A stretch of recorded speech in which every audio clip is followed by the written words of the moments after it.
मानो जैसे अभी अभी इसे बनाया हो।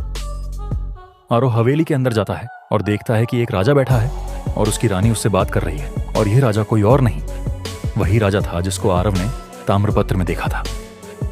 रघुवीर सिंह। रानी मोहिनी। राजा साहब, मैं इस श्राप को सह नहीं सकती। हमारी संतान, ये शक्ति, इसे बंद करना होगा। राजा ने कहा, मैं उसे इस दरवाजे के पीछे बंद कर दूंगा और फिर 300 साल तक कोई उसे नहीं जगा पाएगा।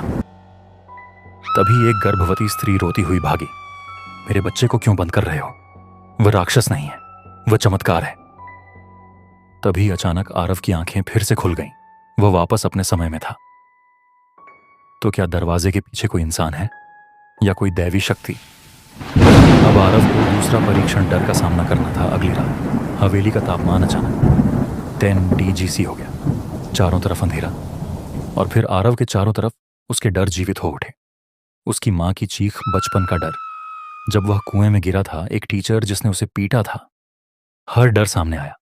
उसका डर उसे खा जाना चाहता था, मगर आरव ने खुद को बांधा। मैं इतिहासकार हूं, मैं डर से नहीं भागता। और जैसे ही उसने अपने डर को चीरते हुए आगे बढ़ा, दूसरा परीक्षण पार। अब अंतिम परीक्षा बाकी है। तीसरा परीक्षण, चमत्कार की पहचान करनी थी। दरवाजा अब खुद ब खुद खुलने लगा। अंदर एक नीली रोशनी से भरा कमरा था, मगर उसमें कोई खजाना नहीं था। उस कमरे के बीचों बीच एक बच्चा सो रहा था, 8-9 साल का, और उसके सिर के ऊपर एक चक्र घूम रहा था, ऊर्जामय, शांत, लेकिन अनोखा। तभी एक आवाज पहुंची। ये वो चमत्कार है जिसे इंसानों ने श्राप समझ लिया। ये बच्चा आधा इंसान है, आधा देव। इसके जागते ही इतिहास बदलेगा या फिर नष्ट हो जाएगा। अब फैसला आरव के हाथ में था। क्या वह इस बच्चे को बाहर लाए या उसे फिर 300 साल के लिए वहीं बंद कर दे? आरव ने बच्चा उठाया। उसके हाथ में गर्मी थी, और जैसे ही उसने उसे छुआ, पूरा कमरा उजाले से भर गया। हवेली की दीवारें टूट गईं, पेड़ झूम उठे, गांव वालों के चेहरे बदल गए, बुढ़ापा गायब, लोग जवान हो गए। चमत्कार।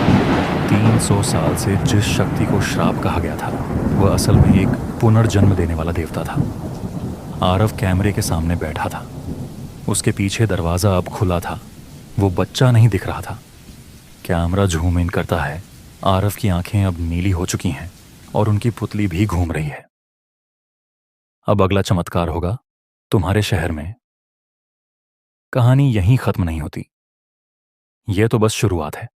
अगर इससे आगे की स्टोरी देखनी है तो चैनल को सब्सक्राइब करो।